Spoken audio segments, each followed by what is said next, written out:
VNC sa content nagsimula, sa content na kilala, sa content na buo ang pag-iibigan. Kalingap Edo, seryoso na sa kanyang nararamdaman. Yan ay sama-sama nating tutukan mamaya mga kalingap. At kung nagustuhan niyo po ang ganitong klaseng reaction video, paki-like at subscribe naman po para lagi kayong updated sa susunod kong mga uploads. At salamat sa walang sawang pagmamahal at suporta kay Kuya Val Santos Matubang at Idol Kalingap Rab. Paalala, panoorin at tapusin ang video na ito para malaman mo kung ano ang nilalaman nito bago mag-comment. Ngayon balik tayo sa topic mga kalingap. Noong nakaraang episode ng EDSI serye ay nagtapat itong si Idol Eds kay VNC mga kalingap na gusto niya si VNC. Ang daming nag-aabang sa sagot ni VNC mga kalingap, at dinaan lang ito sa kanta na ikaw at ako ang magsasabing I love you. Ngayon mga kalingap, hindi pa kontento si Idol Eds mga kalingap sa part 22 ng EDSI serye mga kalingap ay talagang mabusisi na si VNC mga kalingap.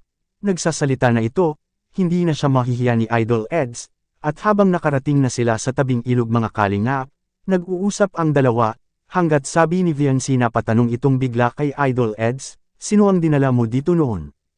Ano ang ginawa niyo dito noon? Sabi naman ni Idol Eds mga kalingap ay, huwag mo nang balikan ang nakalipas.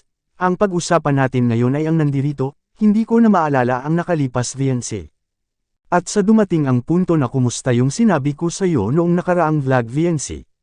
Sabi naman ni VNC ano yun? Sabi naman ni Idol Eds, yung gusto kita, naniniwala ka ba sa akin? Sabi ni VNC mga kalingap hindi. Mabusisi talaga itong si VNC mga kalingap.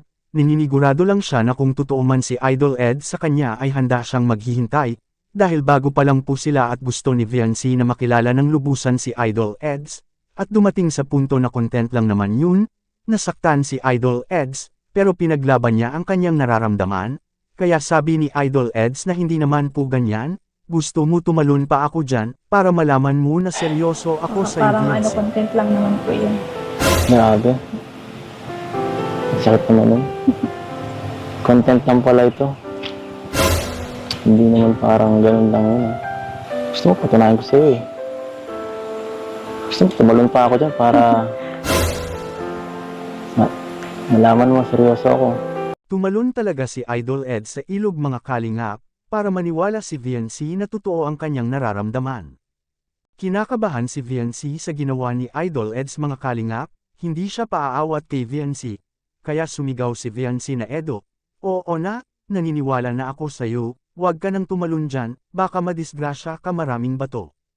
Nag-alala talaga si VNC mga kalingap para kay Kalingap Edo, kaya nilapitan siya ni Idol Eds mga kalingap at sabay sabing ano VNC naniniwala ka na. Para sa'yo ang ginawa ko, para maniwala ka lang na seryoso ako. Napao na si VNC mga kalingap na walang pagkaalinlangan, kung kayo ang tatanungin mga kalingap, posible bang hawantong ito sa totohanan? Tulad ng Rosel, 2 taong naghihintay si Idol Roel, para mapatunayan na mahal niya si Rachel mga kalingap. Anong masasabi nyo dito mga kalingap?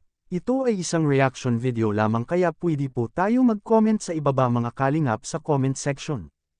At lagi ko rin itong babalik-balikan na lagi po nating suportahan si Idol Kalingap Rab sa kanyang mga vlog, dahil dito kinukuha ang mga gastusin, tulad ng pabahay, mga allowances sa mga beneficiaries at mga sahod sa ating mga K-boys. Hanggang dito lang po muna ang Kalingap Reacts TV official update ngayong araw mga kalingap. Huwag kalimutang mag-like at subscribe at i-on ang notification bell for more updates. Maraming salamat po, mabuhay tayong lahat. God bless us all.